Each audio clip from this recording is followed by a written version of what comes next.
اللہ اکبر اللہ اکبر اللہ اکبر لا الہ الا اللہ اللہ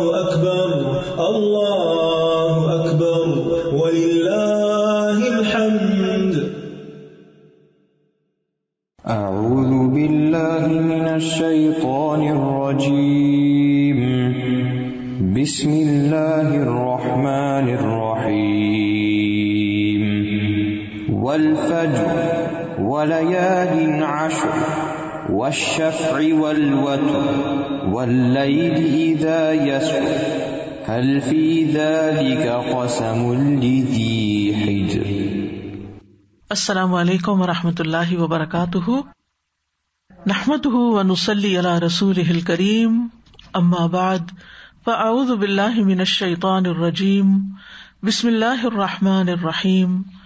رب اشرح لی صدری ویسر لی امری واحلل عقدۃ من لسانی یفقہوا قولی. اللہ اکبر اللہ اکبر لا الہ الا اللہ واللہ اکبر اللہ اکبر وللہ الحمد. اللہ اکبر کبیرا والحمد للہ کثیرا وسبحان اللہ بکرۃ واصیلا. اللہ اکبر اللہ اکبر اللہ اکبر وللہ الحمد. اللہ اکبر واجل. اللہ اکبر علی ما ہدانا. اللہ اکبر کبیرا اللہ اکبر کبیرا اللہ اکبر واجل. اللہ اکبر وللہ الحمد. جب بھی ہم تکبیر پڑھیں تو ہمارے دل میں اللہ سبحانہ وتعالیٰ کی بڑائی کا احساس ہو. جب ہم تکبیر سنیں اس وقت بھی ہمارے دل میں فوراً اللہ سبحانہ وتعالیٰ کی عظمت کا احساس آئے.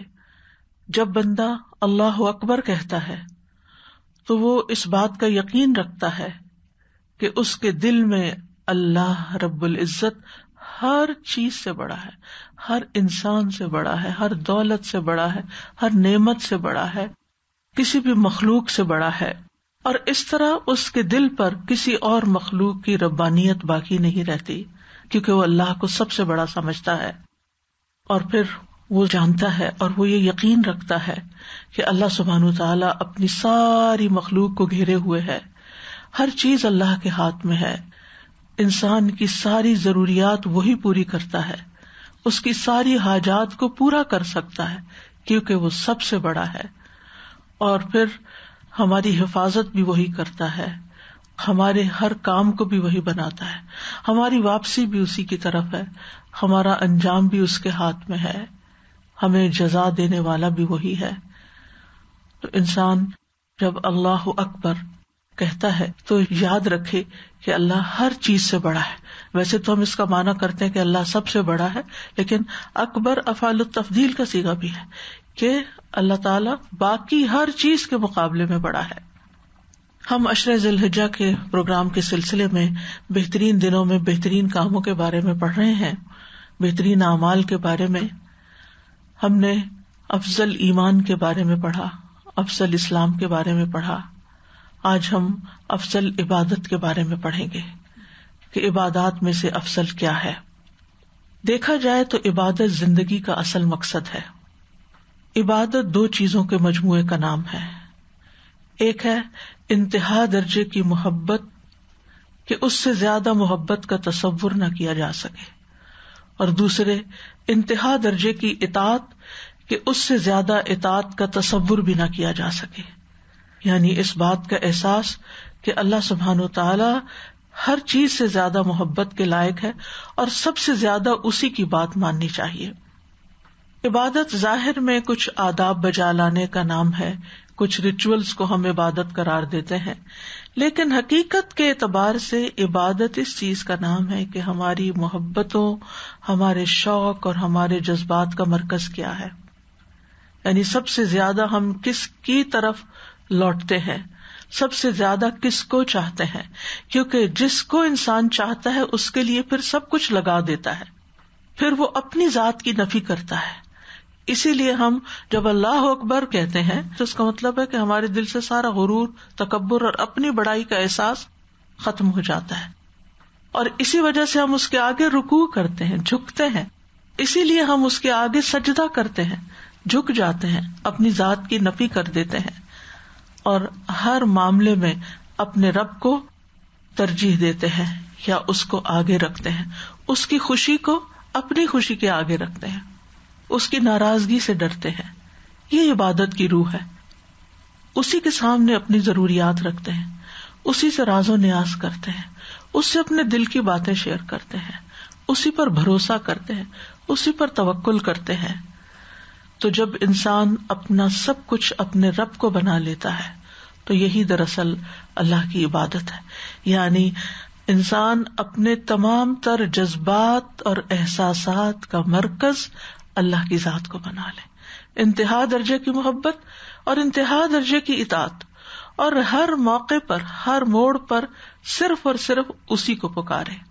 اور جب اس کی یاد آئے تو ایسا اللہ کی یاد میں مشغول ہو کہ باقی سب کچھ بھول جائے. اسی لیے اللہ کا ذکر دلوں کو اطمینان دیتا ہے اور دوسری چیزوں کی یاد انسان کو پریشان کرتی ہے. تو یہی محبت جب انسان کے دل میں آتی ہے تو پھر انسان اللہ کی طرف دوڑتا ہے، پھر وہ نماز بھی شوق سے پڑھتا ہے، وہ اللہ کی خاطر بندوں کی خدمت بھی شوق سے کرتا ہے، وہ کسی کو دیتا ہے کچھ تو اللہ کی محبت میں دیتا ہے، کچھ روکتا ہے کسی سے تو اللہ کی خاطر روکتا ہے.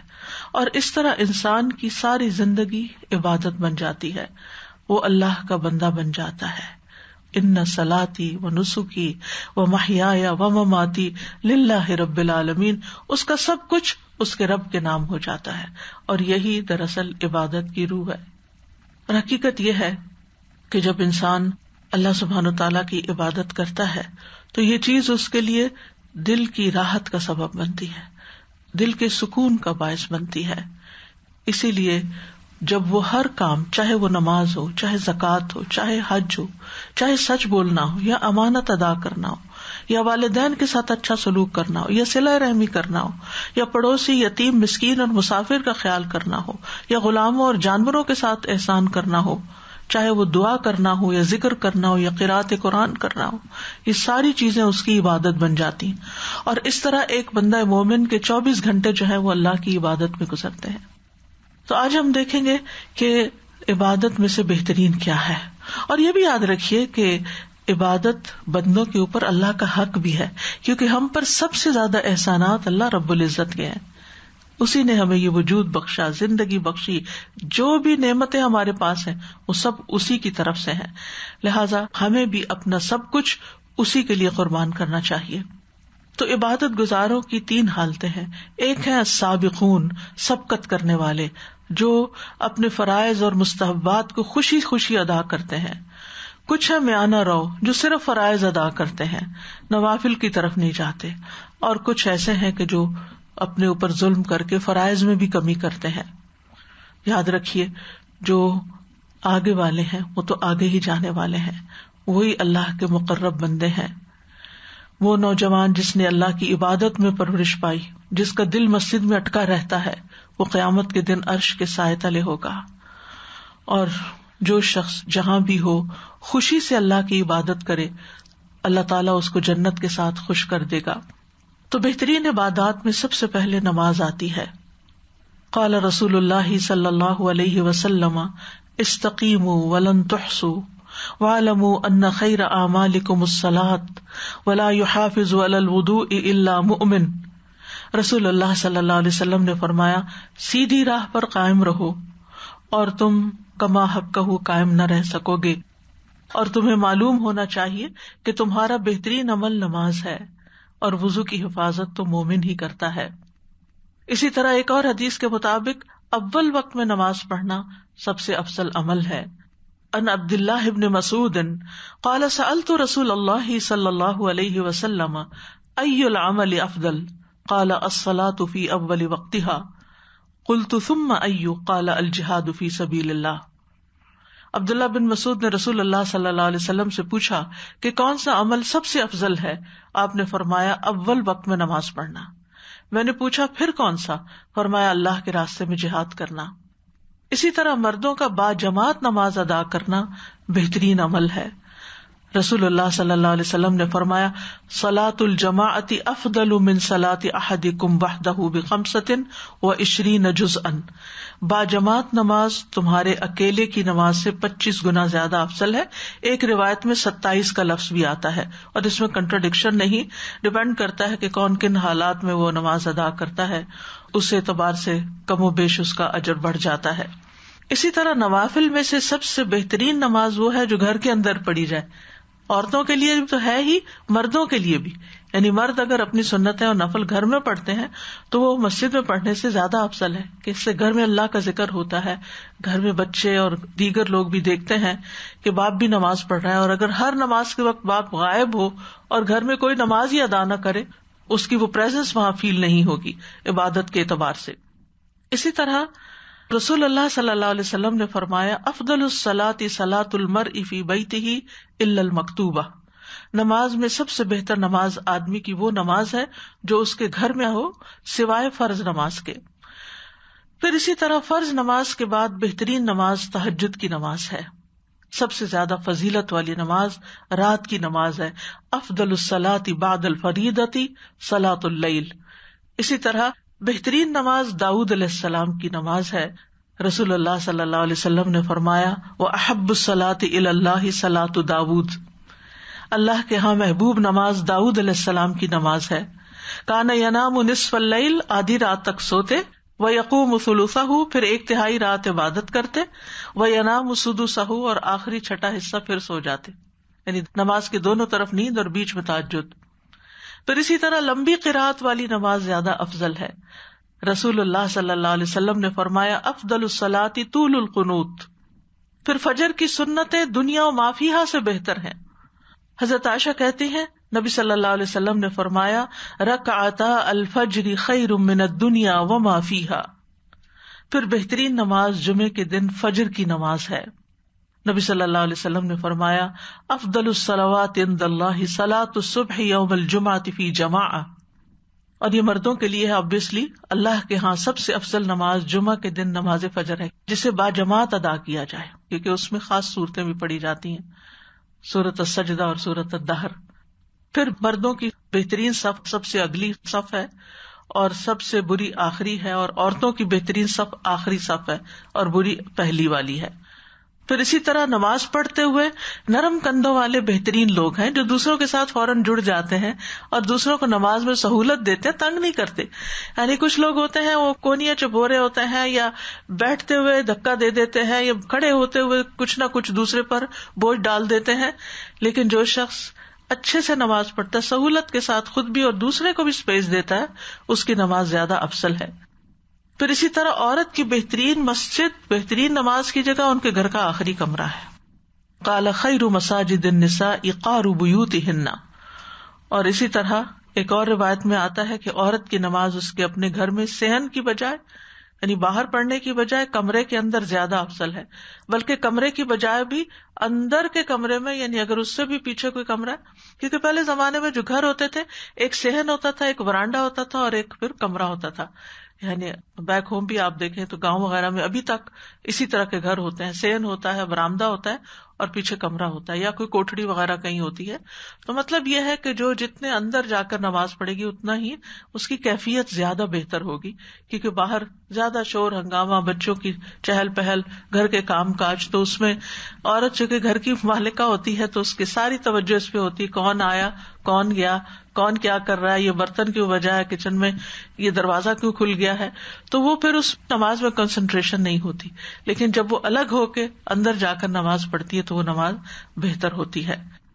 عبادت کے بارے میں، نماز اور زکوٰۃ وغیرہ کے بارے میں قرآن مجید میں سورۃ البقرہ میں اللہ تعالیٰ فرماتے ہیں ان الذين آمنوا وعملوا الصالحات واقاموا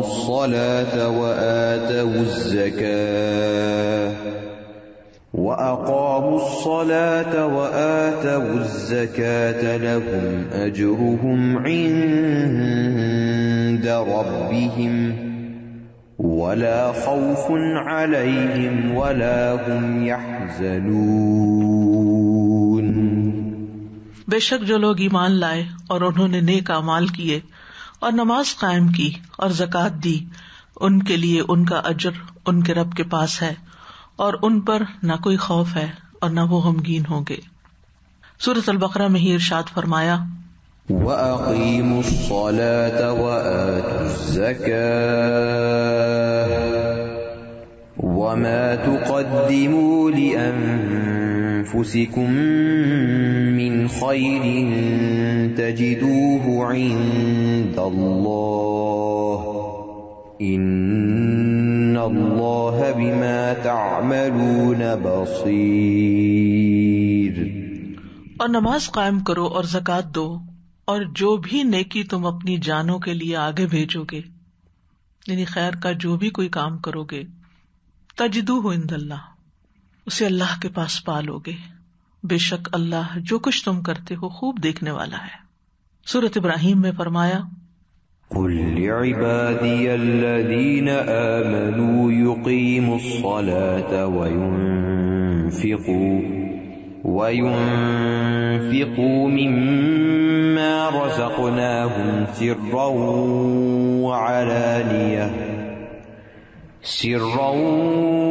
وَعَلَانِيَةً مِّن قَبْلِ أَن يَأْتِيَ يَوْمٌ لَّا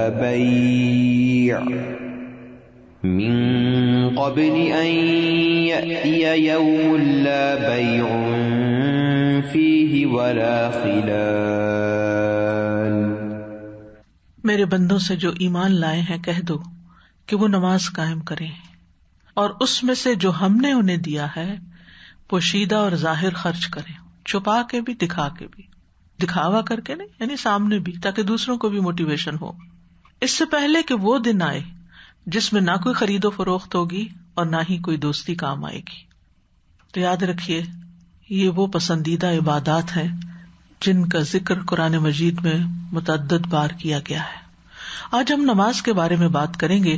اس سلسلے کی پہلی حدیث ہے عن ثوبان قال قال رسول اللہ صلی اللہ علیہ وسلم استقیموا ولن تحصوا واعلموا ان خیر اعمالکم الصلاۃ ولا يحافظ على الوضوء الا المؤمن۔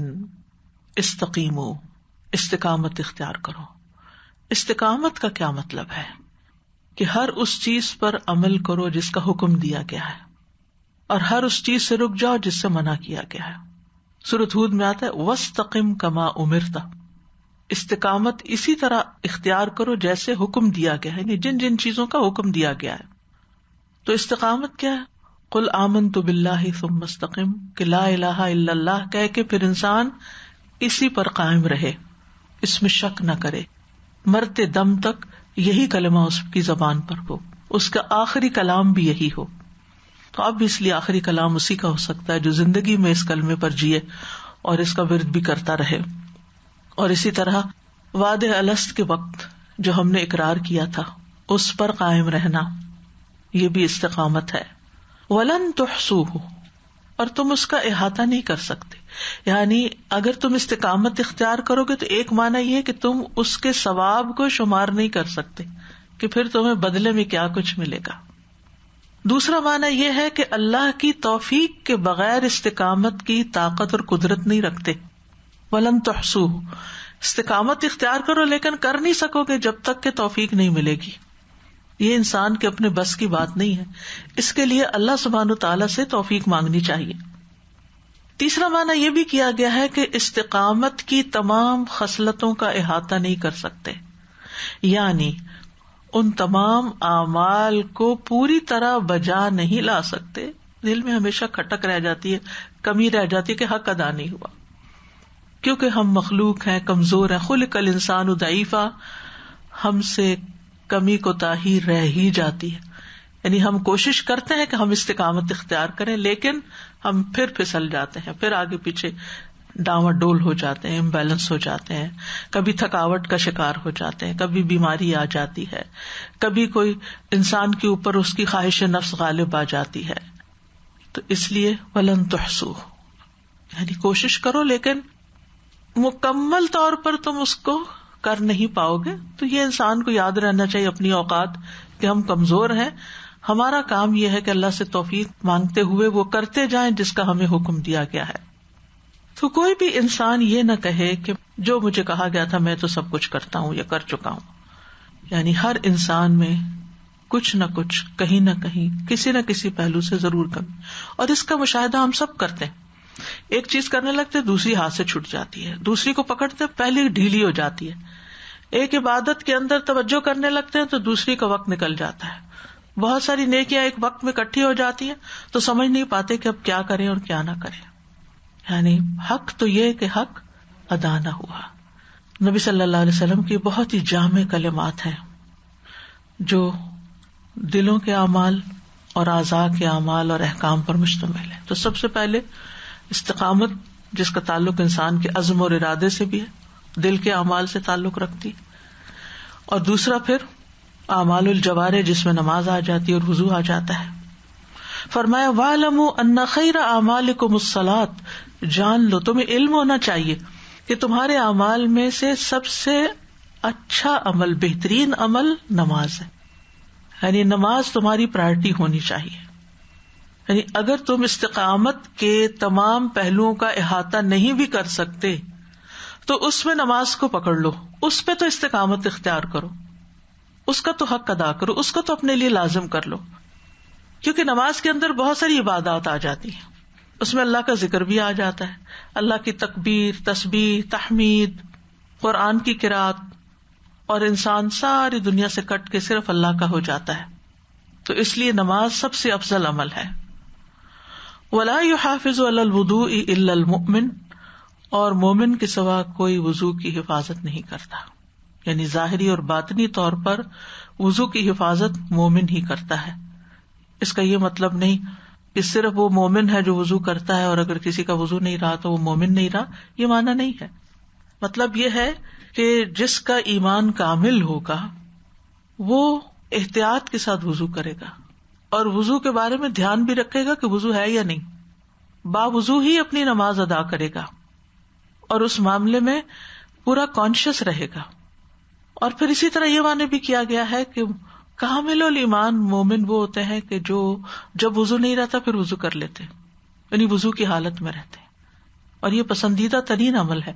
آپ کو یاد ہوگا کہ نبی صلی اللہ علیہ وسلم نے حضرت بلال سے پوچھا تھا کہ کون سا عمل ہے تمہارا کہ میں نے جنت میں تمہارے قدموں کی آواز اپنے آگے آگے سنی, تو تم کون سا ایسا عمل کرتے ہو؟ تو نے کہا کہ اب آپ نے پوچھا تو بتا دیتا ہوں کہ دن کے کسی بھی وقت میں جب میرا وضو نہیں رہتا تو میں وضو کر لیتا ہوں اور اس کے ساتھ جو اللہ توفیق دیتا نماز پڑھ لیتا ہوں.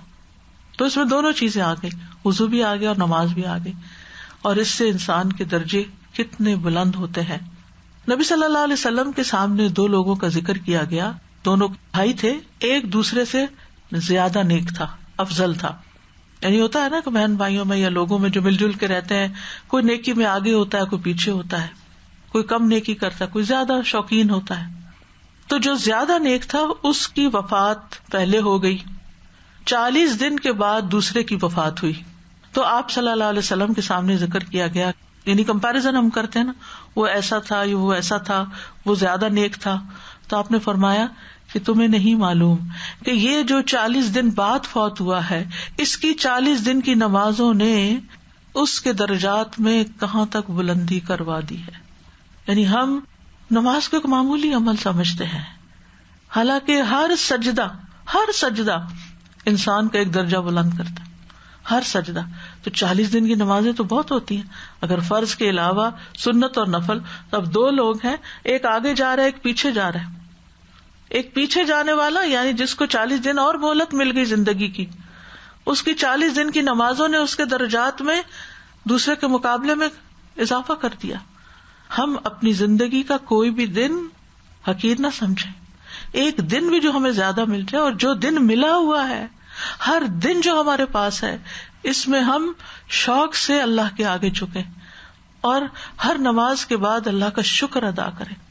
اسی لیے یہ دعا سکھائی گی نا, ربی اعنی علی ذکرک و شکرک و حسن عبادتک.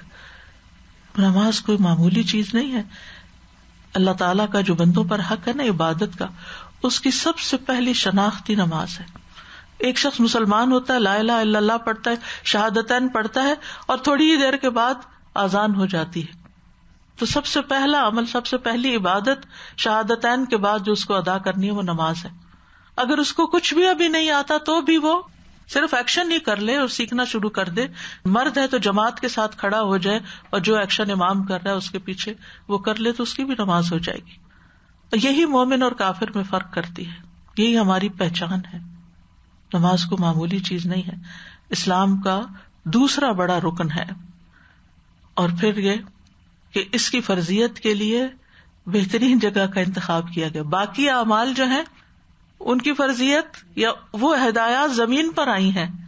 نماز کے لیے نبی صلی اللہ علیہ وسلم زمین سے آسمانوں کی طرف گئے ہیں اور معراج کے موقع پر آپ کو یہ نماز کا تحفہ دیا گیا، جو آپ جانتے ہیں کہ پہلے 50 دی گئی تھی اور پھر حضرت موسیٰ کے مشورے پر اور ان کے اصرار پر کم ہوتے ہوتے 5 رہ گئی اور اجر و ثواب 85 کا ہے. اللہ سبحانہ تعالیٰ روزانہ 2 بار فرشتوں سے بندوں کی نماز کی خبر لیتے. صحیح بخاری کی روایت میں آتا ہے کہ جو رات کے فرشتے ہیں وہ صبح کی نماز میں اپنی ڈیوٹی بدلتے ہیں اور دن کے فرشتے عصر کی نماز میں. جب وہ اللہ تعالیٰ کے پاس پہنچتے ہیں، اللہ تعالیٰ بندوں کا حال خود بھی خوب جانتا ہے، تو وہ پوچھتا ہے تم نے میرے بندوں کو کس حال میں چھوڑا؟ وہ کہتے ہیں کہ اس حال میں چھوڑا کہ وہ نماز پڑھ رہے تھے، اور اس حال میں پہنچے ان کے پاس کہ وہ نماز پڑھ رہے تھے. یعنی اللہ سبحانہ تعالیٰ کو بھی بندوں کے جس عمل سے زیادہ محبت ہے وہ نماز ہی کا عمل ہے. اور یہ اللہ کی یاد کا بھی ذریعہ ہے، اللہ کے قرب کا ذریعہ ہے. واسجد واقترب، سجدہ کرو اور قریب ہو جاؤ. جب ہم نماز پڑھتے ہیں تو بندہ جو ہے وہ اللہ تعالیٰ کے چہرے کے سامنے ہوتا ہے، سجدہ کرتے ہوئے سب سے زیادہ قریب ہوتا ہے، اس لیے دعا کرنے کے لیے بھی کہا گیا. نماز اللہ سبحانہ تعالیٰ سے سرگوشی ہے، غم اور دکھ سے نجات دلانے والی ہے. نبی صلی اللہ علیہ وسلم اور دیگر انبیاء بھی سب سے زیادہ جب کوئی پریشانی کا وقت آتا تو نماز ہی کی طرف دوڑا کرتے تھے. اور اسی سے انسان کا اپنے رب کے ساتھ تعلق مضبوط ہوتا ہے. اگر ہم رب کے ساتھ اپنا کنیکشن مضبوط کرنا چاہتے ہیں تو پھر اس کے لیے نماز سے بہتر کوئی چیز نہیں. اللہ کی رحمت پانے کا ذریعہ ہے اور برائیوں کو دور کرنے کا، بے حیائیوں سے بچنے کا، حرام کاموں سے بچنے کا ذریعہ ہے. کیونکہ نماز ہمارے کسی بھی کام کو کنٹینیو نہیں کرنے دیتی، اس کو بریک کر دیتی. اگر اچھا کر رہے تب بھی اس سے اچھا کام پھر نماز، اور اگر کوئی غلط کام کر رہے تو بھی رکو اور نماز کے لیے جاؤ. جب نماز پڑھو گے تو خود بخود اس برائی سے بچ جاؤ گے. نماز پڑھنے سے گناہ جھڑتے ہیں. ایک مرتبہ حضرت سلمان فارسی، ان کے ساتھ ابو عثمان النہدی تھے، ان کے ساتھ کہیں جنگل میں تھے تو ایک شاخ درخت کی لی اور ان کے سامنے ایسے سے پتے جھاڑے اس کے. تو ان کا تمہیں پتا ہے میں نے یہ کام کیوں کیا ہے، تمہیں یہ پتے جھاڑ کے کیوں دکھایا ہے؟ ایک دفعہ میں بھی اسی طرح نبی صلی اللہ علیہ وسلم کے ساتھ تھا تو آپ نے اسی طرح پتے جھاڑ کے ہمیں سمجھایا تھا کہ نماز پڑھنے سے اس طرح گناہ جھڑ جاتے ہیں جیسے یسوع کے پتے جھڑ جاتے ہیں. یعنی کس طرح گناہوں سے نجات کا ذریعہ. پھر یہ کہ فرشتوں کی دعائیں ملتی ہیں اس شخص کو جب تک کہ وہ نماز پڑھ کے اللہ تعالیٰ سے دعا کرتا رہتا ہے. نماز پڑھنے والا جو ہے وہ غافلوں میں سے نکل جاتا ہے، غافلین میں شمار نہیں ہوتا. قیامت کے دن پہلا سوال بھی اسی کا ہوگا، اور جس کی نمازیں پوری ہوں گی اس کے لیے پھر جنت ہے. حدیث میں آتا ہے جو شخص اللہ اور اس کے رسول پر ایمان لائے اور نماز قائم کرے اور رمضان کے روزے رکھے تو اللہ پر حق ہے کہ وہ اسے جنت میں داخل کرے. لیکن اگر کوئی اس میں غفلت کرتا ہے تو پھر وعدہ نہیں ہے. تو انسان کے نفس کا بھی تزکیہ ہوتا ہے، جسمانی طہارت بھی حاصل ہوتی ہے. انسان 2 نمازوں کے بیچ میں کوئی جو کمی کو تاہی کر جاتا ہے زبان سے یا عمل سے یا کسی بھی طرح، تو اس کو پورا کر دیتی ہے نماز. یعنی ایمان میں جو نقص واقع ہوتا ہے اس کی تکمیل کرتی ہے. اور حقیقت یہ کہ جس کے دل میں ایمان ہوتا ہے وہ نماز چھوڑ ہی نہیں سکتا. نماز جو ہے جسم اور روح کی مشترکہ ورزش ہے. یعنی ہماری روح کے اندر بھی ایک جولانی آتی ہے. امام ابن قیم کہتے ہیں نماز جسم اور روح کی مشترکہ ورزش ہے، اس لیے کہ اس میں قیام، رکوع، سجود اور قعدہ کی مختلف حرکات ہوتی ہیں. آدمی ایک حالت سے دوسری حالت میں منتقل ہوتا رہتا ہے، اس کی وضع قطع بدلتی رہتی ہے، اس کے اکثر جوڑ متحرک رہتے ہیں. اسی طرح اس کے جو باطنی آلات ہیں، اندر کا دل ہے، پھیپھڑے ہیں، معدہ ہے، انٹسٹائن ہے، باقی اعضاء جو ہیں ان کے اندر بھی حرکت پیدا ہوتی ہے، یعنی ان کی بھی ایکسرسائز ہو جاتی ہے. اور پھر یہ کہ ویسے بھی اوور آل بھی انسان کی روحانی صحت کا بھی باعث بنتی ہے. وہ کہتے ہیں کہ تہجد کی نماز صحت کی حفاظت کے اسباب میں سب سے اہم سبب ہے. اسی طرح انسان پھر حشاش بشاش ہوتا ہے، دل کا غم اور دکھ دور ہو جاتا ہے، بیماریوں سے شفا ملتی ہے. ابن قیم کہتے ہیں اللہ کا ذکر کرنا، اس کی طرف متوجہ ہونا، اس کی طرف رجوع کرنا، نماز کی طرف لپکنا، ایسا کرنے سے کتنے ہی بیمار ہیں جنہیں شفا دی گئی، کتنے ہی مریض ہیں جنہیں عافیت دے دی گئی. یعنی اگر کوئی بیمار ہے تو عام طور پہ ہمارے یہاں کیا ہوتا ہے، ایکسکیوز بن جاتا ہے، یہ بیمار ہے نماز نہیں پڑھ سکتا. حالانکہ بیماری میں نماز کی زیادہ ضرورت ہے تاکہ وہ ہمارے لیے شفا کا ذریعہ بنے. ابراہیم علیہ السلام نے اپنے لیے اور اپنی اولادوں کے لیے جو دعا کی تھی، رب اجعلنی مقیم الصلاۃ ومن ذریتی ربنا وتقبل دعا، کہ اللہ تو میری یہ دعا قبول کر لے کہ مجھے بھی ہمیشہ نماز پر قائم رکھ اور میری اولاد کو بھی قائم رکھ. کیونکہ انسان اپنی اولاد کے لیے وہی چیز چاہتا ہے جس سے وہ خود محبت کرتا ہے، جو اپنے لیے پسند کرتا ہے کہ میرے بچے بھی وہی کام کریں. اور بہترین نماز اول وقت کی نماز ہے، جیسا کہ سنن بہقی میں آتا ہے. آپ سے پوچھا گیا ای العمل افضل، قال الصلاۃ فی اول وقتہا، یعنی نماز میں جلدی کرنی چاہیے. جلدی سے مراد جب وقت ہو جائے، حی علی الصلاۃ حی علی الفلاح کی پکار آ جائے تو پھر نماز کی طرف تاخیر جان بوجھ کے نہ کی جائے، الا یہ کہ کوئی حقیقی عذر ہو جس کی وجہ سے کوئی کمی بیشی ہو. اور تاخیر کرنا جو ہے یہ ساہون میں شمار ہونے والی بات ہے، یعنی اپنے وقت کو گزار کے پڑھنا، یہ بالکل آخری اوقات میں پڑھنا. فرمایا فویل للمصلین الذین هم عن صلاتهم ساہون الذین هم یراؤون ویمنعون الماعون. منافق صرف دکھاوے کی نماز پڑھتا ہے اور 4 ٹکنے مار لیتا ہے، اس میں اللہ کو کم ہی یاد کرتا ہے. تو نماز جو ہے وقت کی پابندی کے ساتھ فرض کی گئی ہے. نبی صلی اللہ علیہ وسلم نے فرمایا صلی الصلاۃ لوقتها، نماز اس کے وقت پر ہی پڑھو. اور دنیا کے کاموں کی وجہ سے نماز سے غافل نہیں ہونا چاہیے. جیسے سورۃ النور میں آتا نا، رجال لا تلہیہم تجارۃ ولا بیع عن ذکر اللہ واقام الصلاۃ وایتاء الزکاۃ، وہ مرد جنہیں اللہ کے ذکر اور نماز قائم کرنے اور زکوٰۃ دینے سے نہ کوئی تجارت غافل کرتی ہے، نہ کوئی خرید و فروخت غافل کرتی. ہم کچھ بھی کر رہے ہو، کسی بھی حال میں ہو، نماز ہماری فکر رہنی چاہیے. جو ہی نماز کا وقت آئے کوشش یہی کرنی چاہیے کہ باقی کام بعد میں، نماز پہلے. اور اس میں خاص طور پر اول وقت میں فجر کی نماز، ظہر کی نماز، عصر کی نماز اور مغرب کی نماز آتے ہیں. جہاں تک عشاء کی نماز ہے اس کا اول وقت تاخیر سے پڑھنا ہے. صحابہ کرام جو تھے وہ نمازوں کی بہت فکر کرتے تھے، اور جب وہ لوگوں کو دیکھتے کہ نماز میں تاخیر کرتے ہیں تو وہ روتے تھے. امام زہری کہتے ہیں میں دمشق میں انس بن مالک کی خدمت میں گیا، آپ رو رہے تھے. میں نے عرض کیا آپ کیوں رو رہے ہیں؟ کہنے لگے اب میں اس نماز کے علاوہ کوئی چیز نہیں پاتا اور اب نماز کو بھی ضائع کر دیا گیا. نماز ضائع کرنے سے ان کو مراد کیا تھی کہ لوگ تاخیر سے پڑھ رہے ہیں، لیٹ کر کر کے پڑھیں. اور یہ نالائق جانشینوں کی بات ہے، جیسے سورۃ مریم میں آتا ہے فخلف من بعدہم خلف اضاعوا الصلاۃ واتبعوا الشہوات فسوف یلقون غیا. پھر ان کے بعد ایسے نالائق جانشین ان کی جگہ آئے جنہوں نے نماز کو ضائع کر دیا اور خواہشات کے پیچھے لگ گئے تو وہ عنقریب گمراہی کو جا ملیں گے، یا وہ غیا جہنم کا گڑھا بھی ہے. تو نماز سے غافل ہونا جو ہے وہ اس بات کی دلیل ہے کہ انسان کو اللہ تعالیٰ سے، اس کی عبادت سے کوئی دلچسپی نہیں، اس کے دل میں کوئی محبت نہیں. کیونکہ جس سے محبت ہوتی ہے انسان اس کی طرف لپکتا ہے اور اس سے ملاقات کی خواہش رکھتا ہے. آپ دیکھیے دنیا میں جب آپ کسی سے ملاقات کرنا چاہتے ہیں تو آپ کو ٹائم لینا پڑتا ہے، آپ کو جگہ مقرر کرنی پڑتی ہے، اور آپ کو اپنی ساری وہ بات جمع رکھنی پڑتی ہے جو آپ نے کسی بڑے انسان کی ملاقات کے لیے رکھی ہوتی ہے. اللہ سبحانہ وتعالیٰ ہمیں خود ملاقات کے لیے بلاتا ہے. کیا شان ہے بندہ مومن کی، ہمیں اوقات بھی بتا دی، جگہ بھی بتا دی کہ کہاں میری ملاقات ہوگی. تو نماز اللہ کی ملاقات کے لیے ہوتی ہے، اللہ کے ذکر کے لیے ہوتی ہے. اور اگر کوئی اللہ کے بلانے پہ آتا ہی نہیں، آپ سوچیے اگر کوئی ایسی اپائنٹمنٹ مس کر دے جو کسی بڑی ہستی کی طرف سے ہو تو نقصان کس کا ہے؟ اس انسان کا کہ جس نے وہ اپائنٹمنٹ اپنی مس کر دی. تو جو ہماری اپائنٹمنٹس اہم ہوتی ہیں یا جن اپائنٹمنٹس کے بارے میں ہم کنسرنڈ ہوتے ہیں اس کے لیے ہم پہلے سے پلاننگ شروع کر دیتے ہیں کہ ہم نے اس وقت پر کیسے پہنچنا ہے. تو نماز کے لیے بھی ہمارے دن بھر کی پلاننگ ہونی چاہیے کہ چاہے شادیاں ہوں، چاہے سفر ہو، چاہے ڈاکٹر کے پاس جانا ہو، کچھ بھی، اس میں یہ دیکھنا چاہیے کہ نماز کیسے ادا ہوگی، اس کے لیے وقت کون سا ہو، یعنی کس وقت میں کیسے پڑھی جائے گی، کون سی جگہ پڑھی جائے گی، قریب کی مسجد کون سی ہے.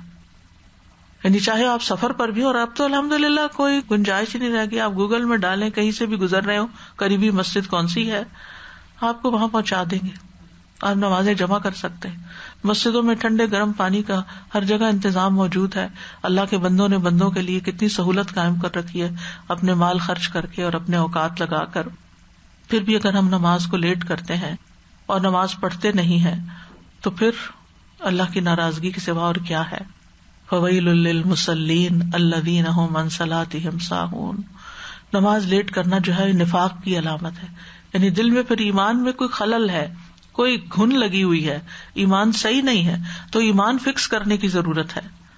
اور پھر خاص طور پر مردوں کا باجماعت نماز پڑھنا یہ زیادہ افضل عمل ہے، اور اس کے لیے 25 یا 27 درجے دونوں کا ذکر آتا ہے. امام نووی کہتے ہیں اس میں کوئی منافات نہیں، یعنی کوئی کنٹرڈکشن نہیں، کیونکہ قلیل کا ذکر کرنا کثیر کی نفی نہیں کرتا. دوسری وجہ یہ ہے کہ پہلے قلیل کی خبر دی، پھر اللہ تعالیٰ نے نبی صلی اللہ علیہ وسلم کو زیادہ فضیلت بتا دی تو آپ نے بعد میں اس کی زیادہ بھی بتا دی. تو ہر چیز کی اپڈیشن ہوتی رہتی ہے، تو یہ اجر کے بارے میں بھی اپڈیٹ کر دیا گیا. پھر اسی طرح نمازیوں کی حالت مختلف ہوتی ہے، کچھ جا کے 25 گنا کماتے ہیں اور کچھ 27 اور کچھ اس سے بھی زیادہ. تو باجماعت نماز کی اہمیت کا اندازہ آپ اس سے بھی لگا سکتے ہیں کہ میدان جنگ میں بھی صلاۃ الخوف باجماعت پڑھنے کا حکم ہے، الا یہ کہ کوئی صورت نہ بنتی ہو. نماز باجماعت جنت میں مہمانی کا باعث ہے. ایک صحیح بخاری کی حدیث کے مطابق کہ جو شخص صبح و شام مسجد میں جاتا ہے اللہ جنت میں اس کی مہمانی کا سامان کرے گا جب بھی وہ جائے صبح شام. ایسے لوگوں سے اللہ تعالی خوش ہوتا ہے کہ جو نماز کے لیے مسجد میں آتے ہیں. حدیث میں آتا ہے جو مسلمان مرد مسجد کو نماز اور ذکر کے لیے اپنا ٹھکانہ بنائے اللہ تعالیٰ اس سے ایسے خوش ہوتے ہیں جیسے غائب گھر آئے تو اس کے گھر والے خوش ہوتے ہیں. وہ اللہ کا گھر ہے نا، تو جب کوئی اللہ کے گھر جاتا ہے تو اللہ تعالیٰ اس سے خوش ہوتے ہیں. فجر اور عشاء کی نماز باجماعت پڑھنے سے پوری رات کے نوافل پڑھنے کا ثواب مل جاتا ہے، پوری رات کے قیام کا ثواب مل جاتا ہے. پھر اسی طرح جو اپنے گھر سے وضو کر کے نکلتا ہے تو اس کا ثواب ایسے جیسے کسی نے حج کے لیے احرام پہنا ہوا ہو، تو حاجی کے احرام کی طرح اس کو ثواب ملنا شروع ہو جاتا ہے. اور یہاں تک آتا ہے کہ جس مرد نے اذان سن لی اس کی نماز پھر گھر میں نہیں. اس کے بعد بہترین نماز کے سلسلے میں چوتھی چیز ہے کہ نوافل میں سے جو نماز گھر پڑھی جائے وہ زیادہ بہتر ہے. یعنی ویسے فرض نماز مردوں کے لیے مسجد بہتر ہے اور نوافل گھر میں بہتر ہے. ان نوافل اور سنت موقدہ دونوں چیزیں اس میں آ جاتی ہیں. یعنی فرض نماز مسجد میں پڑھ کے واپس آ کر گھر میں پھر یہ الگ بات ہے کہ عید کی نماز ہو یا صلاۃ الکسوف خسوف ہو، استسقاء کی نماز ہو، یہ نفلی نمازیں ہیں لیکن یہ جماعت سے باہر ہی پڑھی جائیں گی، یہ گھر میں نہیں ہوتی مردوں کی. عورت اگر پڑھنا چاہے اپنے طور پہ تو الگ بات ہے. نبی صلی اللہ علیہ وسلم نے کبھی نفل نماز کو مسجد کے اندر بھی پڑھا ہے، اور وہ اس لیے کہ لوگوں کو سکھائیں کہ وہ سنت وغیرہ کیسے ادا کریں، اور یہ بتانے کے لیے کہ سنت نماز مسجد میں بھی پڑھی جا سکتی ہے، منع نہیں ہے، لیکن زیادہ ثواب اس میں ہے کہ واپس آ کے گھر پڑھو. اور اس کی حکمت کیا ہے؟ صحابہ کہتے ہیں کہ اس میں ایک حکمت یہ بھی ہے کہ اس سے ریاکاری کا بھی ازالہ ہوتا ہے، کیونکہ مسجد میں اگر آپ زیادہ نوافل پڑھ رہے ہو تو لوگ دیکھ رہے ہوتے ہیں کہ اچھا یہ تو اتنی لمبی نماز پڑھتا ہے، تو وہ ایک ریاکاری کا خوف بھی ہوتا ہے. اور پھر ویسے بھی یہ کہ جب گھر میں انسان نماز پڑھتا ہے تو گھر میں رحمت اور برکت آتی ہے اور گھر سے شیاطین بھاگتے ہیں، تو گھروں کو بھی مسجد بنا لینا چاہیے اور اللہ کے ذکر سے آباد کرنا چاہیے، اور خاص طور پر سنت نماز گھر میں ادا کی جائے.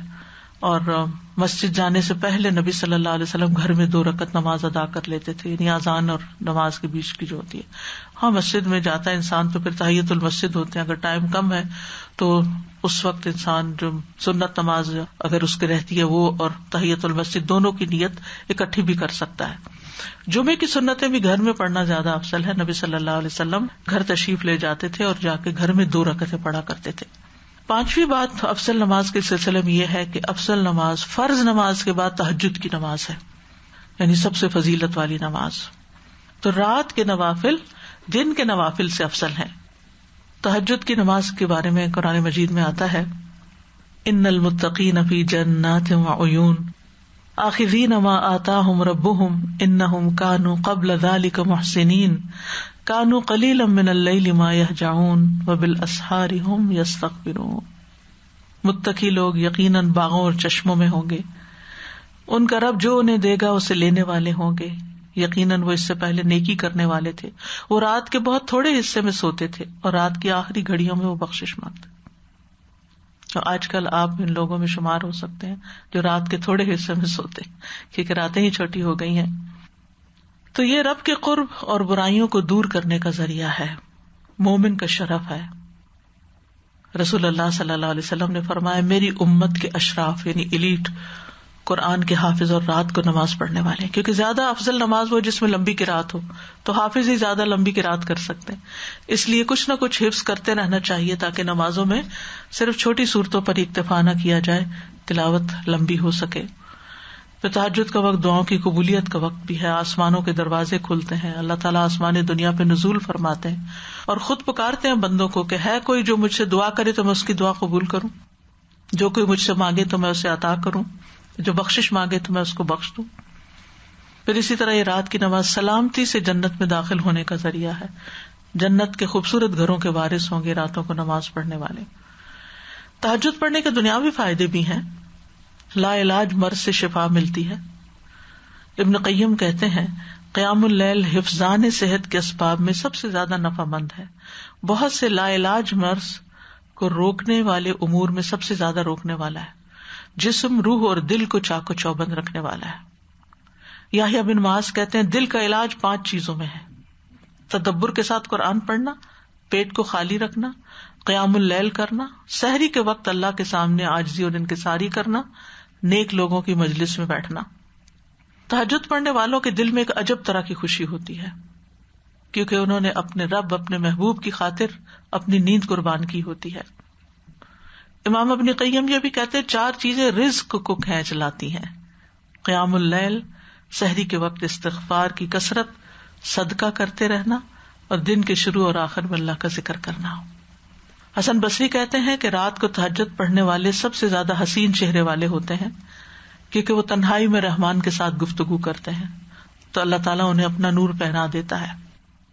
سعید بن مسیب کہتے ہیں ایک آدمی رات کو نماز پڑھتا ہے تو اللہ تعالیٰ اس کے چہرے پر نور بنا دیتا ہے اور نور کی وجہ سے ہر مسلمان اس سے محبت کرتا ہے.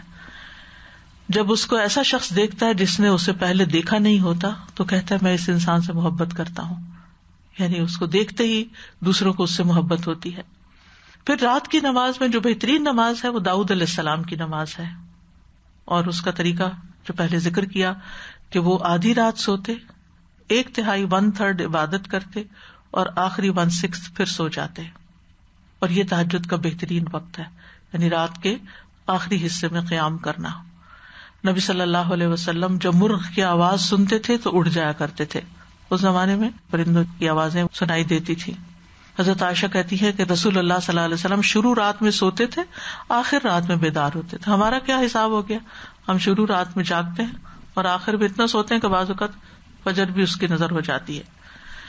پھر آپ سحری سے قبل نماز سے فارغ ہو جایا کرتے تھے. 7ویں چیز افضل نماز کے سلسلے کی ہے وہ لمبی قرات والی نماز ہے. افضل الصلاۃ طول القنوت، سب سے افضل نماز لمبی قرات والی نماز ہے، لمبا قیام. قنوت کا مطلب قیام ہے، یہاں عاجزی اور خشوع کے ساتھ قیام کرنا، اور نماز کے قیام اور باقی ارکان میں بھی ایک بیلنس قائم کرنا. قرآن مجید میں آتا ہے وقوموا للہ قانتین، اللہ کے لیے فرما بردار بندے بن کے کھڑے ہو جاؤ، اور یہ نماز میں ہی ہوتا ہے. یہ ہاتھ باندھ کے سر جھکا کے ہم اللہ سبحانہ وتعالیٰ کے سامنے کھڑے ہو جاتے. کتنی خوبصورت پوزیشن ہے ایک عاجزی اور انکساری کی. پھر اسی طرح نبی صلی اللہ علیہ وسلم انفرادی نفل نماز میں طویل قیام کرتے تھے، یہاں تک کہ آپ کے پاؤں پھول جاتے تھے، سوجن ہو جاتی تھی. لیکن باجماعت نماز بہت لمبی نہیں کرواتے تھے کہ دوسروں کو تکلیف نہ ہو. فجر کی نماز ضرور لمبی ہوتی تھی، کبھی 60 سے 100 آیات بھی اس میں ہوتی تھی. لیکن نماز ظہر اور عصر کی قرات جو ہے وہ چھوٹی ہوتی تھی، 30 آیات کی مقدار کے برابر پڑھتے تھے، اور آخری رکعتوں میں 15 آیات کی مقدار کے مطابق. عصر کی پہلی 2 رکعتوں میں 15 آیات کے مطابق اور آخری 2 میں اس سے آدھی 7 آیات. اب دیکھ لیجیے کون سی آیتیں کون سی صورتیں اس میں فٹ آتی ہیں. پھر مغرب کی نماز میں آپ نے سورۃ طور بھی پڑھی، والمرسلات عرفا بھی پڑھی، یعنی کہ بالکل چھوٹی صورتیں نہیں، تھوڑی لمبی صورتیں بھی آپ نے پڑھی، اور بعض کا سورۃ الانفال تک بھی پڑھی کہ جو تقریباً نصف جز بن جاتی ہے، ربع 9 جز میں ہے اور ربع 10ویں جز میں ہے. عشاء کی نماز جو تھی اس میں آپ صلی اللہ علیہ وسلم نے حضرت معاذ بن جبل کو کہا تھا کہ تم لوگوں کو والشمس وضحاها اور سبح اسم ربک الاعلی اور اقرا باسم ربک الذی خلق اور واللیل اذا یغشی پڑھا کرو. آپ یہ بھی کر سکتے کہ جتنا آپ کو قرآن مجید حفظ ہے اس کو تقسیم کر لیں ایک ہفتے پر، اگر زیادہ حفظ ہے، تھوڑا حفظ ہے تو 2 دنوں میں 3 دنوں میں تقسیم کر لیں اور سارے کی ریویژن کر لیا کریں. یہ بہترین طریقہ ہے نمازوں پہ قرآن کو یاد رکھنے کا، اور اس طرح توجہ بھی رہتی ہے جب آپ بدل بدل کے صورتیں پڑھتے ہیں. بعض اوقات آپ نے ایک ہی آیت کی بار بار تکرار بھی کی، یعنی اگر آپ نماز پڑھ رہے ہیں اور کسی ایک آیت کے پڑھتے ہوئے آپ کے دل پہ اثر ہو گیا تو آپ اس کو ریپیٹڈلی بھی پڑھ سکتے ہیں. پھر اسی طرح سجدے بھی لمبے ہو تو بہتر ہے، اور جتنی انسان کی کوالٹی نماز کی اچھی ہوگی اتنا ہی اس کا اجر و ثواب زیادہ ہوگا. وقت پہ نماز ہو گئی، تہجد کی نماز ہو گئی، مسجد کی نماز ہو گئی، پھر فجر کی 2 سنتوں کا بھی بہت شرف ہے. رسول اللہ صلی اللہ علیہ وسلم نے فرمایا فجر کی 2 رکعتیں دنیا اور جو کچھ اس میں اس سے بہتر ہے. یعنی دنیا کی کتنی ہی چیزیں ایسی ہیں کہ جن کو حاصل کر لینے کی انسان کو خواہش ہے، تو جب آپ دیکھیں دنیا میں سے کسی بھی چیز کو کہ یہ زیادہ بہتر ہے تو اس وقت سوچے کہ فجر کی سنتیں اس سے بھی بہتر ہیں.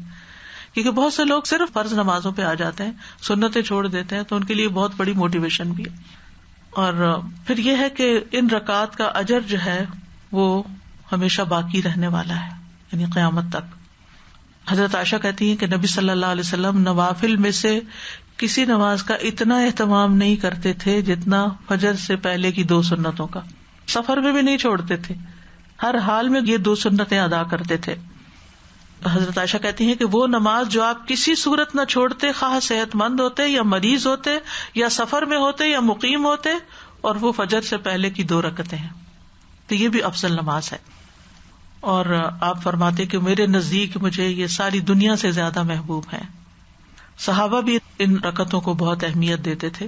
حضرت عمر کہتے صبح کی سنتیں مجھے سرخ اونٹوں سے زیادہ عزیز ہیں. یعنی اگر مجھے کوئی دعوت دے رہا ہو کہ یہ لو سرخ اونٹ لے لو، اور دوسری طرف مجھے 2 رکعتیں یہ پڑھنے کا موقع ملے تو وہ میں اونٹ چھوڑ کے یہ رکعتیں ادا کروں گا، کہ ان کا ثواب زیادہ ہے، ان کا فائدہ زیادہ ہے. اور یہ سنتیں ہیں بھی ہلکی پھلکی. اس کے بارے میں نبی صلی اللہ علیہ وسلم کے آتا ہے کہ وہ فجر کی ہلکی سنتیں پڑھا کرتے تھے. یہ سنت پڑھ کے آپ دائیں جانب لیٹ بھی جاتے تھے تھوڑی دیر کے لیے. اور حضرت عائشہ کہتی ہیں اگر میں جاگ رہی ہوتی تھی تو مجھ سے باتیں بھی کر لیتے تھے. یعنی کوئی منع نہیں ہے اس وقت کسی سے بات چیت کرنا، یعنی اگر انسان کو کوئی بات یاد آ گئی ہے بیچ میں تو فرض ادا کرنے سے پہلے یعنی بات چیت بھی کر سکتا ہے. اگر کسی کی فجر کی سنتیں رہ جائیں، بعض اوقات ایسا بالکل لاسٹ مومنٹ پہ انسان جاگتا ہے، وہ کیا کرے؟ پہلے فرض پڑھ لے، یعنی اگر جماعت میں پڑھ رہا ہے تو امام کھڑا ہو گیا تو فجر کی فرض پڑھ لیں اور پھر سنت پڑھ لیں. لیکن اگر سورج نکل آیا ہے تو پھر سورج نکلنے کے بعد بھی پڑھ سکتے ہیں آپ ان کو. حضرت ابو ہریرہ کہتے ہیں کہ نبی صلی اللہ علیہ وسلم نیند کی وجہ سے فجر کی سنتیں نہ پڑھ سکے تو آپ نے سورج طلوع ہونے کے بعد ان کی قضا دی. یہ بھی ایک عمل اس لیے ملتا ہے کہ ہم سب انسان ہیں نا، تو پھر بہت گلٹ ہو جاتی ہے کہ ہم نے بہت بڑا جرم کر لیا، لیکن کوئی بات نہیں، انسان ہے، جان بوجھ کے نہیں کیا، ہو گیا نا اگر، تو اب کیا کمپنسیٹ کر لو. سورج نکلا، نکلنے کے بعد جو اشراق کا وقت ہوتا ہے اس میں پہلے آپ یہ سنتیں ادا کریں، بعد میں آپ اشراق کے نوافل ادا کر لیں. 9ویں چیز جو اس سلسلے کی ہے وہ بہترین نماز جمعے کے دن کی فجر کی نماز ہے. افضل الصلوات عند اللہ صلاۃ الصبح یوم الجمعۃ فی جماع. کیوں؟ اس لیے بھی کہ جمعے کا دن سارے دنوں سے زیادہ افضل ہے. اور ابو ہریرہ کہتے ہیں کہ نبی صلی اللہ علیہ وسلم جمعے کے دن فجر کی نماز میں سورۃ السجدہ اور هل اتى علی الانسان کی قرات کرتے تھے. 10ویں چیز نماز کے سلسلے کی یہ ہے کہ بہترین صف مردوں کے لیے سب سے آگے کی صف ہے، فرنٹ، اور عورتوں کے لیے سب سے پچھلی صف. کیونکہ اس زمانے میں بیچ میں کرٹن یا کوئی ہنڈرنس نہیں ہوتی تھی، سامنے ہی مرد نظر آ رہے ہوتے تھے، تو پھر جتنا وہ مردوں سے دور ہو کے نماز ادا کریں اتنا ہی زیادہ کنسنٹریشن ہو سکتی ہے، اس لیے یہ ترتیب بتائی گئی. اور ویسے بھی پہلی صف کی بڑی اہمیت ہے. رسول اللہ صلی اللہ علیہ وسلم نے فرمایا پہلی صف والوں پر اللہ عز و جل اپنی رحمت نازل فرماتا ہے اور فرشتے ان کے لیے دعا کرتے. اور obviously پہلی صف میں جانے کے لیے آپ کو پہلے جانا پڑے گا مسجد میں, کیونکہ وہ جلدی فل ہو جائے گی. اور یہ نہیں کرنا چاہیے کہ گئے آپ سب سے دیر میں ہیں اور آپ پھلانگتے ہوئے لوگوں کی گردنیں اور تکلیف دے کر اور لوگوں کو زبردستی الگ کر کے اور ان کے بیچ میں کھڑے ہو جائیں کہ مجھے افضل نماز پڑھنی ہے اور سب سے زیادہ ثواب کمانا ہے. تو یہ طریقہ ٹھیک نہیں ہے. نبی صلی اللہ علیہ وسلم نے فرمایا لوگوں کو اگر یہ پتا چل جائے کہ آذان اور صف اول میں کتنا ثواب ہے, یعنی کھڑے ہونے کا ثواب کتنا ہے, تو وہ اپنے لیے قرآن اندازی کریں اور اس کے سوا کوئی چارہ نہ پائیں, یعنی سارے کے سارے ہی پہنچ جائیں, کوئی بھی پیچھے نہ رہے. اذان دینے میں یا سن کے جواب دینے میں یا اس کا اہتمام کرنے میں, کیونکہ بہت دفعہ اذان ہو رہی ہوتی ہے, لوگ باتیں کیے چلے جا رہے ہوتے ہیں یا اذان ہوتی ہی نہیں. یہاں تو خاص طور پر مسجد کی اذان نہیں سنائی دیتی, گھروں میں لوگ کہتے ہیں شور ہوگا, ڈسٹربنس ہوگی, اذان بھی بند رکھو. کم از کم دن کا ایک وقت تو ایسا ہونا چاہیے کہ جب آپ کے گھر میں پوری کی پوری اذان گونجے. تو موبائل میں آپ کہیں اوپر والے کسی ایسے کمرے میں یا کسی ایسی جگہ پر یا کچن میں کہیں لگا دیجیے کہ جہاں اذان ہو تو پھر سارے گھر میں ایک طرح سے آواز آئے. یعنی اذان کا بھی اہتمام کرنا چاہیے. پھر اسی طرح یہ کہ پہلی صف پوری کرنی چاہیے. کچھ لوگ جلدی جانا ہوتا ہے ان کو تو وہ پہلی صف تک نہیں آتے, حالانکہ جگہ ہوتی ہے, تو اسے پورا کر لو اور پھر اس کے بعد پچھلی صف میں, کیونکہ آپ نے فرمایا جو لوگ ہمیشہ صف اول سے پیچھے رہتے ہیں اللہ انہیں جہنم میں بھی پیچھے کر دے گا. یعنی پھر وہ نمازوں سے ہی جائیں گے. پیچھے رہتے رہتے انسان پیچھے ہی باہر ہی نکل جاتا ہے, آؤٹ ہو جاتا ہے. تو جو لوگ امام کے قریب ہوں وہ زیادہ بہتر ہے نماز ادا کرنے میں, اور سمجھدار لوگوں کو امام کے قریب ہونا چاہیے, کیونکہ بچے وغیرہ اگر کھڑے ہو جائیں وہ ہنسنا شروع کر دیں یا کوئی مسٹیپ کریں تو امام کی نماز میں خلل ہو سکتا ہے. ویسے بھی مجلس میں آگے بیٹھنے والوں کا اجر و ثواب جو ہے وہ زیادہ ہے پیچھے کی نسبت. اور پھر یہ کہ جمعہ کے دن بھی امام کے قریب بیٹھنے کا ثواب زیادہ ہے.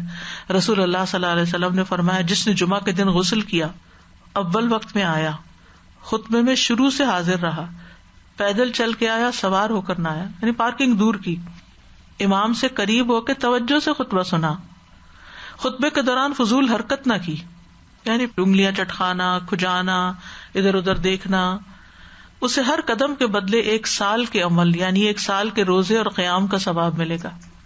اتنا بڑا اجر ہے. لیکن بہت سے مرد حضرات خطبہ تو مس ہی کر دیتے ہیں, نماز میں جا پہنچتے ہیں, یا 1 رکعت بھی پالے تو کہتے ہیں وہ حدیث میں آتا ہے نا 1 رکعت بھی مل گئی تو نماز ہو گئی. اصل بات یہ نہیں کہ نماز ہو گئی, اصل بات یہ ہے کہ ہم نے اس سے کمایا کیا لے کر آئے, کتنا پروفٹ کمایا. 11ویں چیز اس سلسلے کی یہ ہے کہ نماز میں نرم کندھوں والے جو ہیں وہ بہترین لوگ ہیں. نرم کندھوں والے سے مراد یہ کہ جب ان سے مطالبہ کیا جائے آگے ہو جاؤ, آرام سے ہو جاتے, اشارہ ہی کافی ہوتا ہے ان کو, ساتھ جڑ جاؤ, پیچھے ہو جاؤ, آگے ہو جاؤ. اور اسی طرح نماز میں دوسرے نمازیوں کی رعایت کرنے والے.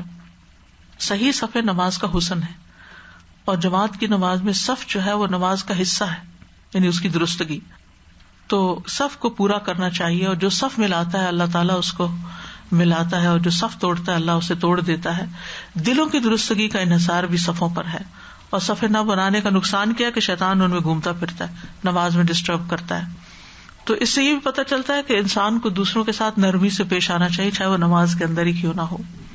اور عاجزی اختیار کرنے والے بندے اللہ تعالیٰ کو زیادہ پسند ہے, ان کی عزت اس کے یہاں زیادہ. من تواضع للہ رفعہ اللہ. پھر اسی طرح یہ کہ اس شخص پر آگ حرام ہے جو لوگوں کے قریب رہنے والا, نرم اور آسان ہے, یعنی جس سے معاملہ کرنا آسان ہے, جو آسانی سے بات مان جاتا ہے, آسانی سے عذر قبول کر لیتا ہے, آسانی سے معذرت قبول کر لیتا ہے, یعنی آسانیاں پیدا کرتا ہے, لوگوں کی زندگی مشکل نہیں کرتا. اور یہ بھی ہے کہ ایک دوسرے سے ہمیں روگردانی نہیں کرنی چاہیے, اور ایک دوسرے کی بات پہ توجہ بھی دینی چاہیے, اس کی بات سننی چاہیے. یعنی یہ نہیں کہ کوئی بات کر رہا ہو تو آپ اس کی طرف دھیان ہی نہ دیں, نہیں. تو نرمی اور توجہ یہ سب مومن کے اچھے اخلاق میں سے ہیں. اور ہمیں دعا بھی کرنی چاہیے, ربنا اغفر لنا ولاخواننا الذین سبقونا بالایمان ولا تجعل فی قلوبنا غلا للذین آمنوا. اللہ ایمان والوں کے لیے ہمارے دل میں کسی قسم کا کوئی غل نہ ہو, کوئی بدگمانی نہ ہو, نفرت نہ ہو, بغض نہ ہو, عام الفاظ میں چڑ نہ ہو. ان کی کمزوریوں کو تائیں کو معاف کرتے جائیں, دلوں کو صاف رکھے. ربنا انک رؤوف الرحیم، اور پھر اللہم الف بین قلوبنا واصلح ذات بیننا واہدنا سبل السلام ونجنا من الظلمات الی النور. یہ دعا بھی پڑھنی چاہیے. 12ویں چیز اس سلسلے کی ہے کہ عورت کی بہترین مسجد، بہترین نماز کی جگہ ان کے گھر کا آخری کمرہ ہے. عورت کا لفظ ہی چھپائی ہوئی چیز ہے، اس کا ستر اس کی زینت ہے. تو عورت کے لیے عزت کا مقام، اس کی امن کی جگہ، حتیٰ کہ عبادت میں بھی بہترین اس کی جگہ جو ہے وہ اس کا گھر ہے. یعنی جتنی وہ باپردہ ہو کر نماز پڑھے گی اور یکسوئی سے افضل طریقے سے پڑھے گی، وہ اس کے لیے زیادہ بہتر ہے. اور ازواج مطہرات کے گھر کے ساتھ مسجد، یعنی گھر کا دروازہ کھولے تو مسجد کے اندر اسٹیپ ان کرے، لیکن اس کے باوجود وہ اپنے اپنے گھروں میں نماز پڑھتی تھی. ہاں اگر آپ مسجد میں گئے ہوئے ہیں تو پھر مسجد میں ساتھ مل کے نماز پڑھ لینا، اس کا بھی ثواب آپ کو مل جائے گا.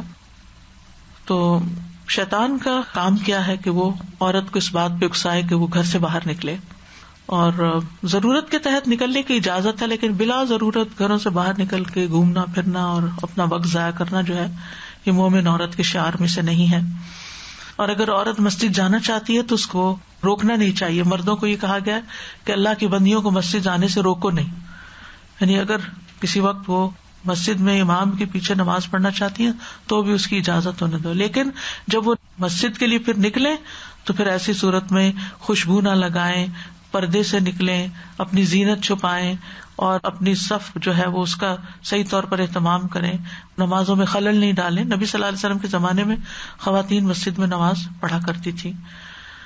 اور آخری چیز اس سلسلے کی ہے کہ عورت کی بہترین نماز اس کے اپنے گھر میں صحن کی بجائے کمرے کے اندر زیادہ بہتر ہے، اور کمرے کی بجائے اندر کی کوٹری میں زیادہ افضل ہے. یعنی ایک صحن ہے، ایک برآمدہ ہے، لاؤنج ہے جسے آپ کہہ سکتے ہیں گھر کا، اور ایک پھر اندر کا بیڈ روم ہے، تو وہ زیادہ بہتر ہے جس میں زیادہ توجہ کے ساتھ انسان نماز پڑھ سکتا. ام حمید ایک مرتبہ نبی صلی اللہ علیہ وسلم کی خدمت میں حاضر ہوئی اور عرض کیا، یا رسول اللہ، میں آپ کی میت میں نماز پڑھنا چاہتی ہوں، مجھے زیادہ پسند ہے کہ آپ کے ساتھ نماز پڑھوں. آپ اللہ کے رسول ہیں اور آپ کے پیچھے. آپ نے فرمایا، مجھے معلوم ہے تم میرے ساتھ نماز پڑھنے کو پسند کرتی ہو، لیکن تمہارا اپنے کمرے میں نماز پڑھنا حجرے میں نماز پڑھنے سے بہتر ہے، یعنی بیڈ روم میں پڑھنا لاؤنج میں پڑھنے سے بہتر ہے، اور اپنی قوم کی مسجد میں پڑھنا میری مسجد میں پڑھنے سے بہتر ہے. حالانکہ نبی صلی اللہ علیہ وسلم کی مسجد میں نماز جو ہے 1000 نمازوں کا ثواب ہے.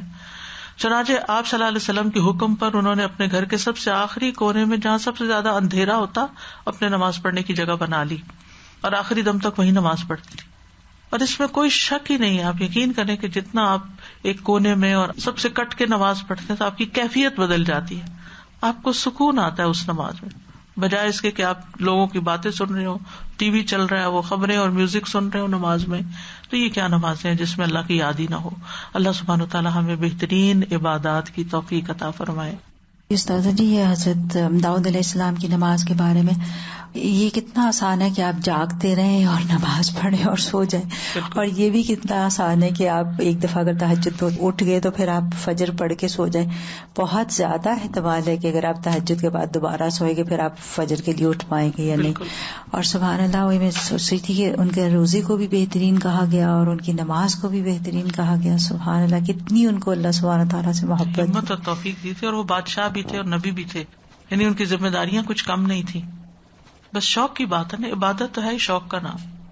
السلام علیکم استاذ جی، میں بہت زیادہ انکریج کرتی ہوں کہ جمعے کی نماز پہ سب لوگ عورتیں اور بچے آئیں، کیونکہ پہلے تو ادھر کوئی اتنا تعلیم کا سلسلہ نہیں تھا، تو میں یہ سوچتی تھی ایٹ لیسٹ خطبہ سنیں گے، مسجد سے جڑیں گے. بالکل، وہ نیت بہت اچھی نیت ہے، کیونکہ جہاں لوگوں کو بالکل بھی موقع نہیں ملتا وہاں اس کے لیے کوئی حرج نہیں، منع نہیں کیا گیا. اب بھی استاذہ جی میں عورتوں کو کہتی ہوں بچوں کو مسجد جانے کی عادت ہوگی، تم ساتھ لے کے جاؤ. السلام علیکم جی. ایک سوال تو یہ تھا کہ جیسے سفر کی نماز میں ہمیں پتہ ہے کہ جو نماز کی کنڈیشن ہے کہ 15 دن تک ہم سفر میں رہتے ہیں، یا اگر ہم کہیں پہ جا رہے ہیں اور ہم مہینے کے لیے ہیں لیکن وہ تو ہماری ایک کمفرٹیبل جگہ آ گئی، تو کیا 15 دن تک ہم سفر کی نماز پڑھیں گے؟ سفر جو ہے وہ ڈپینڈ کرتا ہے کہ آپ کہاں ٹھہرے ہوئے ہیں، کس کام سے گئے ہوئے ہیں. اگر آپ اپنے کسی بچے کے گھر میں ہیں اور گھر والا کنڈیشن ہے اور قیام کر رہے ہیں، آپ آرام کر رہے ہیں، تو وہ اس کو قیام ہی سمجھے. اور اگر آپ کو نہیں پتا آج جانا ہے کل جانا ہے، اب یہاں کتنا رکنا ہے، اور کسی ہوٹل وغیرہ میں ٹھہرے ہوئے ہیں یا کچھ، تو وہ پھر سفر کی کیفیت کے ساتھ اس کا تعلق. اور سر جی استقامت کی بات میں مجھے بہت اچھا لگ رہا تھا کہ ہم کسی چیز پہ ڈٹ ہی نہیں سکتے جب تک ہم اللہ سے توفیق نہ مانگیں. بالکل. بار بار اس چیز کا ایک وہی رہتا ہے کہ ابھی ہم کچھ کرنے لگتے ہیں تو پھر وہی دوسری چیز آتی ہے، لگتا ہے اچھا اب یہ کریں تو یہ کریں، تو کیا اس سے ہماری استقامت پہ تو کوئی فرق نہیں پڑ رہا. پھر اس میں ایک عجیب سا وہ جیسے شیطان ایک وسوسہ بھی ڈال دیتا ہے دل میں کہ نہیں آپ یہی کرتے رہو تو زیادہ بہتر ہے، دوسری چیز میں چلے جاؤ گے تو آپ کی کہیں یہ چیز نہ چھوٹ جائے. تو مطلب ایک کانسٹنٹ ایک ڈر بھی رہتا ہے اور بار بار مانگتے بھی رہتے ہیں. جی. السلام علیکم استاذہ. مجھے بہت پیارا لگا جب حمید نے خواہش ظاہر کی کہ وہ مسجد میں پڑھیں گی، اور یہ انداز کہ نبی صلی اللہ علیہ وسلم نے فرمایا کہ ہاں مجھے پتا ہے کہ تم میری میت میں پڑھنا چاہتی ہو. تو اس جواب سے وہ کتنی نہال ہو گئی ہوں گی پہلے ہی مرحلے میں، لیکن پھر آپ نے واضح کیا کہ نہیں، عورتوں کا گھر میں آپ لوگوں کو جو فتویٰ دیتے تھے یا جواب دیتے تھے وہ ان کی سچویشن حالت کے مطابق بھی دیتے تھے کہ ان خاتون کے لیے ان کی عمر، ان کی مصروفیات، ان کے کاموں کے اعتبار سے ان کے لیے کیا بہتر ہے، وہ ان کے لیے سجیسٹ. نبی صلی اللہ علیہ وسلم کی حکمت دیکھیے جب انہوں نے یہ کہا، کیونکہ عورتوں کے ساتھ تو 100 مسائل ہوتے ہیں، کبھی چھوٹے بچے ہوتے ہیں، دودھ پیتے بھی ہوتے ہیں، رونے والے بھی ہوتے ہیں اور شرارتی بھی ہوتے ہیں، یا پھر مردوں کا مسئلہ. بچے بڑے ہو جاتے ہیں تو بچوں کے لیے آپ کو بیبی سٹنگ کے لیے روک دیا جاتا ہے.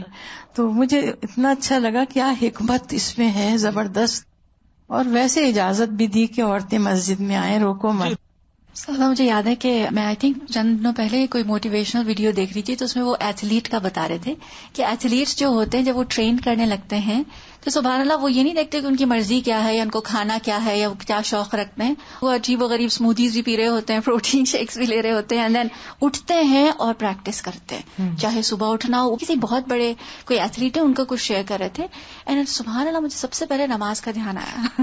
فجر میں ہمیں سونا اچھا لگتا ہے لیکن ہمیں اٹھنا ہے، اور جو اتنی ڈسپلن ہماری لائف ہو جاتی ہے، آئی ڈونٹ تھنک ہم اس کو اپریشیٹ کرتے ہیں. آئی ریئلی ہوپ اینڈ پرے اللہ سبحانہ تعالیٰ ہمیں صحیح ٹرو اپریشیشن دیں کہ جو اللہ تعالیٰ نے جو عبادات ہمارے لیے مقرر کی ہیں اس میں کتنا ہمارے لیے فائدہ ہے. Slowly and gradually you realize کہ how much it has changed you outside and inside. الحمدللہ. یعنی نماز ذریعہ ہے بہت کچھ اچیو کرنے کا، دنیاوی فائدے بھی اور آخرت کے بھی. یعنی ہم اس کو ہی مقصد بنا بس پڑھ لی، اس سے حاصل آپ نے کیا کیا، اس پہ نہ ثواب کی طرف توجہ ہوتی ہے ہماری کہ اس سے کوئی درجہ بڑھے گا، نہ اس کی صحت سے متعلق کوئی ذہن میں چیز ہوتی ہے، نہ اللہ کے قرب کی. بس وہ پھر خالی بیرون نمازیں رہ جاتی ہیں. جیسے فاسٹنگ جو ہے، فاسٹنگ اٹ سیلف ایک عبادت ضرور ہے لیکن وہ ذریعہ ہے تقویٰ حاصل کرنے کا. ٹھیک ہے نا. تو جب تک آؤٹ کم ہمارے سامنے نہیں اور وہ ہم اپنا ٹیسٹ نہیں کریں گے کہ وہ ہم نے حاصل کیا یا نہیں تو بات نہیں بنے گی. اس پہ نظر ہونی چاہیے کہ یہ جو ہم سب کچھ ایکٹیویٹی کر رہے ہیں نتیجہ اس کا کیا نکل رہا ہے. تعلیم کیوں حاصل کرتے ہیں، یہ ہم کیوں آتے ہیں، کیوں بیٹھتے ہیں، کیوں سیکھتے ہیں، کیوں تر و تازہ کرتے ہیں اپنے علم کو. بہت سی باتیں تو پہلے سے بھی پتہ ہے. بار بار بارش کیوں ہوتی ہے، پانی تو ہے زمین میں کافی ہے، وہی نکل آئے گا. استاذہ جی یہ جو دعا ہے حضرت ابراہیم علیہ السلام کی کتنی ضروری ہے ہماری زندگیوں میں. ان کی ویسی ساری دعاؤں میں حکمت ہیں، لیکن یہاں رب جعلنی مقیم الصلاۃ ومن ذریتی، اس سے مانگ کے اپنی نمازیں ہوں یا بچوں کی نمازیں ہوں، بہت زیادہ بڑا رول پلے کرتی ہے دعا. اللہ تعالیٰ ہمیں توفیق دے. آمین. وآخر دعوانا ان الحمد للہ رب العالمین. سبحانک اللہم وبحمدک اشہد ان لا الہ الا انت استغفرک واتوب الیک. السلام علیکم ورحمۃ اللہ وبرکاتہ. اللہ اکبر اللہ اکبر اللہ اکبر لا